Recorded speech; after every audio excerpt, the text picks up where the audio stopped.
दादा घूम घूम कर आप लोगों से आशीर्वाद ले रहे हैं, कैसा रिस्पांस मिल रहा है? जनता का जन सैलाब है और क्षेत्र के अंदर जनता बदलाव चाहती है। सिर्फ और सिर्फ कागज कलम पर ये विकास की बातें करती है, जुबान से बातें करती है, पेपर और पेन में खाली दिखता है, जमीन में कहीं नहीं दिखता है। क्या समस्याएं निकल के आ रही हैं जब आप लोगों के पास जा रहे हैं? किन किन मुद्दों पर वोट आप मांग रहे हैं जनता से? खेती धान का लगा हुआ है, उसमें भी गाड़ियां चला दी जा रही है जबरदस्ती। या बड़का गांव के वो विधायक है, लेकिन गोंदलपुरा के लोग अभी हमको लगता है कि 1.5-2 सालों से आंदोलन कर रहे हैं। जब आपको टिकट मिला तभी कुछ कार्यकर्ता नाराज दिख रहे थे, अभी तक कुछ चल रहे, क्या उस चीज का हल निकाल लिया गया? चलते रहता है, सारे कार्यकर्ता लगे हुए हैं। अगर हम टाइगर की बात करें तो दूसरा टाइगर रिजवान अंसारी है, लेकिन ऐन वक्त पर कल्पना सोरेन के सामने घुटने टेक देना। वर्तमान विधायक अम्बा प्रसाद जी हैं, हम लोगों का सीधा मुकाबला उनके साथ है। रिजवान साहब इस बात के लिए पछतावा जरूर होगा कि हमने टाइगर जयराम को छोड़ा। इस क्षेत्र की जनता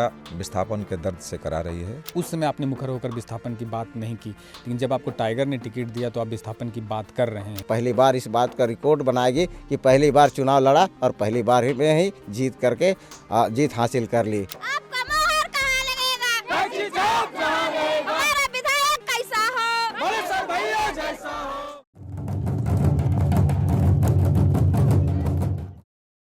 इस वक्त हम खड़े हैं, ये बड़कागांव विधानसभा है। हमारे साथ जयराम महतो के प्रत्याशी बालेश्वर कुमार हैं हमारे साथ। दादा घूम घूम कर आप लोगों से आशीर्वाद ले रहे हैं, कैसा रिस्पांस मिल रहा है? बहुत ही ज़बरदस्त रिस्पांस है। रिस्पांस इसको क्या कहा जा सकता है, जनता का जन सैलाब है और क्षेत्र के अंदर जनता बदलाव चाहती है और नए सिरे से टाइगर जयराम के सपनों का झारखंड बनाना चाहती है जनता। ये जनता का सैलाब है। क्या कह रहे हैं, क्या समस्याएं निकल के आ रही हैं जब आप लोगों के पास जा रहे हैं? क्या बोल रहे हैं, क्या बता रहे हैं लोग? बता सिर्फ यही है, सरकार की नाकामी, वर्तमान विधायक की नाकामी, और भी उससे कोई अलग हटकर नए झारखंड बनाने का जो सपना टाइगर जयराम ने देखा है कि हम टाइगर जयराम के सपनों का झारखंड बनाना चाहते हैं। हम टाइगर जयराम के साथ चल रहे हैं। किन किन मुद्दों पर वोट आप मांग रहे हैं जनता से? क्या क्या मुद्दा रहेगा इस बार? 2-3 मुद्दे जो हम लोग सेंट्रलाइज किया है। सबसे बड़ा जो मुद्दा हम लोगों ने माना है कि वो विस्थापन की समस्या है, चाहे वो बड़कागांव हो, केरेडारी हो, पतरातू हो। इस क्षेत्र की जनता विस्थापन के दर्द से करा रही है, उससे छुटकारा चाहती है और पूरे क्षेत्र में विस्थापन की जो एक बड़ी समस्या है, नासूर बनते जा रहा है, एक बड़ी समस्या लोगों ने बताया है और हम भी मानते हैं कि इस क्षेत्र के लिए वो जो विस्थापन है एक बड़ी समस्या होती चली जा रही है। जब आपको टिकट मिला तभी कुछ कार्यकर्ता नाराज दिख रहे थे, अभी तक कुछ चल रहे, क्या उस चीज़ का हल निकाल लिया गया? वो चलते रहता है, सारे कार्यकर्ता लगे हुए हैं। बगल में हमारे विधानसभा के प्रभारी पार्टी ने बनाया है, राजेंद्र वेदिया जी हैं, ये भी कैंडिडेट थे, इन्होंने भी अप्लाई किया था।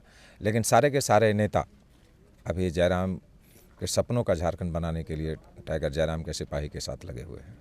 आपको तो टिकट मिल गया, लेकिन क्रांतिकारी रिजवान, जिन्होंने जयराम ने एक स्लोगन दिया था कि मतलब एक जिस्म दो जान की बात कर रहे थे कि अगर हम हैं और हम भी हैं, अगर रिजवान अंसारी भी हैं, दोनों एक हैं। अगर हम टाइगर की बात करें तो दूसरा टाइगर रिजवान अंसारी है, लेकिन ऐन वक्त पर कल्पना सोरेन के सामने घुटने टेक देना, उससे पार्टी की छवि धूमिल होने का कुछ आशंका लग रही है या कुछ? देखिए, यह जो पार्टी है JLK है, तो टाइगर जयराम के सपनों की पार्टी है और टाइगर जयराम के आदर्शों की पार्टी है। बाकी बहुत लोगों का आना जाना लगा रहता है और वैसे भी यह खेल जो है, ये मोटा मोटी हम लोग जो समझते हैं कि बड़ा लंबा खेल है और वैसे हमारी शुभकामना है, लेकिन आने वाले दिनों में वो रिजवान साहब इस बात के लिए पछतावा जरूर होगा कि हमने टाइगर जयराम को छोड़ा है। चलिए, फिलहाल जो दौरा चल रहा है, आपके सामने जो 2 प्रत्याशी हैं, वर्तमान विधायक हैं, उसके बाद जो अगर आप बात करें आजसू से छोड़कर बीजेपी में शामिल हुए हैं, आपकी फाइट किन से होने वाली है? टक्कर किन से ज़्यादा? जो हम लोगों ने जब भी महसूस किया है पूरे क्षेत्र के अंदर कि वर्तमान विधायक अम्बा प्रसाद जी हैं और हम लोगों का सीधा मुकाबला उनके साथ है, ये हम लोगों ने महसूस किया है। लेकिन आप भी कम से कम 10 साल सांसद प्रतिनिधि रहे हैं, उस समय भी समस्याएं थी विस्थापन का, लेकिन जो सवाल निकल कर आ रहा है कि उस समय आपने मुखर होकर विस्थापन की बात नहीं की, लेकिन जब आपको टाइगर ने टिकट दिया तो आप विस्थापन की बात कर रहे हैं। ऐसा खबर में आ रहा है, लोग ऐसा बोल रहे हैं। देखिए, ऐसी बात नहीं है। विस्थापन का जो सवाल है सिर्फ हम यहाँ आने के बाद नहीं कर रहे हैं। हम एक झारखंड आंदोलनकारी हैं। 1998 में हम लोग झारखंड आंदोलन के लिए लड़े, मार खाए, जेल गए और उसके बाद 2000 में झारखंड अलग होने के बाद जो हम लोगों ने यहाँ की वस्तु स्थिति को देखा, जो हमारे बदलते झारखंड के घटनाक्रम को देखा, तो हम लोगों ने महसूस किया कि यही नियति है झारखंड की और यही होना है।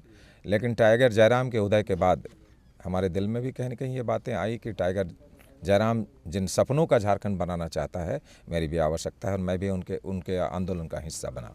जयराम महतो जिंदाबाद जिंदाबाद जिंदाबाद। विधायक कैसा होगा, आपका विधायक कैसा होगा, जयराम महतो जिंदाबाद जिंदाबाद जिंदाबाद। जयराम महतो जिंदाबाद जिंदाबाद। आपका मोहर कहाँ लगेगा, हमारा विधायक कैसा हो, जैसा हो। आपको प्रभारी बनाया गया है, क्या माहौल निकल कर आ रहा है? गिन के 8 दिन बचे हैं। देखिए, मुझे प्रभारी बनाया गया है, मैं पार्टी का शुक्रगुजार हूं कि मुझे प्रभारी बनाया गया है और निश्चित रूप से बदलाव की ओर दिखता हुआ नज़र आ रहा है मुझे। इस जो वर्तमान जो सरकार है उससे त्रस्त है लोग, कहीं ना कहीं परिवारवाद की बू आ रही है। सभी लोगों ने इस बात को महसूस किया है कि सिर्फ और सिर्फ जो कांग्रेस की जो सरकार 15 सालों की रही है, कहीं ना कहीं अपने परिवार को आगे बढ़ाया है, इस बड़कागांव विधानसभा के लोगों को आगे बढ़ाने का काम नहीं किया है। सिर्फ और सिर्फ कागज़ कलम पर ये विकास की बातें करती है, जुबान से बातें करती है, पेपर और पेन में खाली दिखता है, ज़मीन में कहीं नहीं दिखता है। इस बात का एहसास पूरे बड़कागांव विधानसभा के लोग कर रहे हैं और मुझे भी इस बात को लेकर के जब हम लोगों के पास जाते हैं, अभी प्रत्याशी के समक्ष हम लोग घूम रहे हैं, इस बात को सभी लोगों ने स्वीकार किया कि इस विधानसभा में कोई ऐसा काम नहीं हो रहा है जो हम लोगों को अच्छा लगे। आप देख रहे होंगे कि यहाँ पर जो यहाँ पर मुद्दे बहुत तरह की है, यहाँ पर विस्थापन की है, नियोजन की है, बहुत तरह की बातें हैं। आप देख लीजिए कि यहाँ बड़कागांव की गोंदलपुरा की बात करते हैं, जब बड़कागांव के वो विधायक है, लेकिन गोंदलपुरा के लोग अभी हमको लगता है कि 1.5-2 सालों से आंदोलन कर रहे हैं। आखिर उस जगह की विधायक अगर इस तरह की माने गोंदलपुरा की जो लोग हैं उस जगह का त्रस्त है, आखिर कहीं ना कहीं जो जिस जगह से आते हैं उसी जगह पर लोग आंदोलन के लिए बैठे हैं। आखिर क्यों बैठे हुए हैं? इस बात कि वो परियोजना केंद्र की है, केंद्र सरकार भी हस्तक्षेप करेगी तब जाके इसको बंद किया जा सकता है। नहीं, ठीक है, केंद्र सरकार की है, लेकिन कम से कम कहने का मतलब है कि उसके लिए भी कानून और नियम बनाया गया है। उस नियम के तहत जब तक लोग कहते हैं कि माने जब तक यहाँ पर जो क्या बोलते हैं कि ग्राम सभा नहीं होती है, ग्राम सभा की मंजूरी नहीं मिलती है, तब तक यहाँ पर किसी परियोजना का उपयोग नहीं किया जाता है। लेकिन फिर भी जबरन लोग वहाँ पर अडानी अंबानी या केंद्र की सरकार कहिए, जो अभी वर्तमान सरकार है जो बीजेपी की बनी हुई है, कहीं ना कहीं लोगों के साथ शोषण करने का प्रयास किया जा रहा है। केंद्र की बात कर रहे हैं आप? जी हाँ, शोषण कर रही है। वहाँ पर जबरन उन लोगों के घरों में बुलडोजर चला दिया जाता है। अभी खेत लगा है, खेती धान का लगा हुआ है, उसमें भी गाड़ियाँ चला दी जा रही है ज़बरदस्ती, उसमें ओबी फेंक दिया जा रहा है। कहीं ना कहीं इस बात को लेकर के पूरे विधानसभा में सभी लोग त्रस्त हैं और इस बार बदलाव चाहती है। और इस बार मैं बता देना चाहता हूं कि पहली बार JLKM बड़कागांव विधानसभा से चुनाव लड़ रही है और पहली बार इस बात का रिकॉर्ड बनाएगी कि पहली बार चुनाव लड़ा और पहली बार में ही जीत हासिल कर ली। ऐसी मेरी उम्मीद है कि जनता का जैसा रुझान है, मुझे मालूम है कि मतलब इस बार एकदम निश्चित रूप से जीत कंफर्म है। बिल्कुल जीत कंफर्म है। इसीलिए कंफर्म है, हम लोग कुछ लोग देखिए अंदर से ये इस बात का एहसास है, सभी लोग अंदर से इस बात को कह रहे हैं कि हम लोग अंदर से सपोर्ट कर रहे हैं। कहीं ना कहीं JLKM की जीत हो रही है, इसीलिए सपोर्ट एकदम खुल करके भी सामने आ रहा है और अंदर से भी आ रहा है। टाइगर जयराम महतो के समर्थकों का कहना है कि यहाँ से बालेश्वर कुमार जीत रहे हैं, ये दावा कर रहे हैं। ये तो EVM में 13 तारीख को बंद होगा और 23 तारीख को खुलेगा। देखना दिलचस्प होगा कि क्या टाइगर जयराम महतो बड़कागांव का सीट निकाल पाते हैं या नहीं। मेरा नाम है अमित और आप देख रहे थे द पंचायत न्यूज़। जोहार।